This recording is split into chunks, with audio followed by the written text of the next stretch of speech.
ថ្ងៃនេះខ្ញុំសូមនិយាយអំពីការមើលមុខងារនៅក្នុង Hikconnect សម្រាប់ប្រើប្រាស់វីដេអូ Intercom ពេលនេះយើងប្រើ Hikconnect 6របស់យើងនេះគឺបង្ហាញអំពី support indicator ស្ថានភាពទ្វារស្ថានភាព Wi-Fi និង memory card ចុចកន្លែងនេះដើម្បីបង្ហាញពីបើកមុខងារ Do Not Disturb កន្លែងនេះសម្រាប់ចូល setting កន្លែងនេះបង្ហាញអំពីមុខងារតាក់ទងទៅនឹងសំឡេង relay setting sharing និងកាមេរ៉ា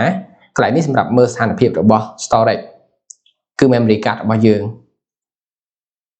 កន្លែងនេះគឺសម្រាប់មើល lock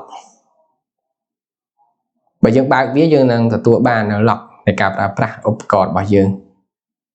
នេះគឺតាក់ទងនឹង relay shortcut យើងអាច live view ពីកាមេរ៉ារបស់យើងហើយនឹងបញ្ជាសារបាន2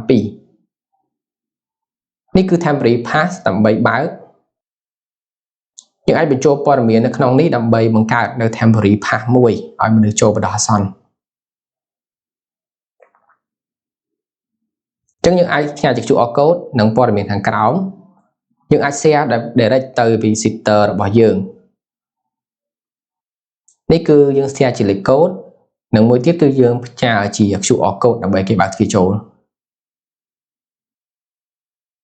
ចឹងវាបង្ហាញអំពី expire នៅពេលដែលអស់ម៉ោងកន្លែងនេះគឺមើលទៅលើ channel របស់យើងអាចបើកទ្វារទី1ទ្វារទី2និងការនិយាយឆ្លងឆ្លើយហើយយើងក៏អាចមើលទៅស្ថានភាព device ដែលយើង link ជាមួយនឹងឧបករណ៍របស់យើងផងដែរកន្លែងនេះ home page ដែលយើងបើកឬបិទ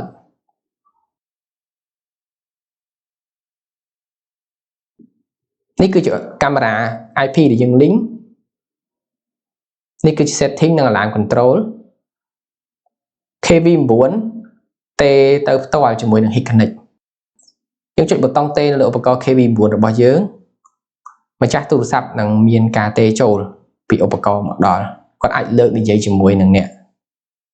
មកទីតាំងគាត់បានសូមអរគុណ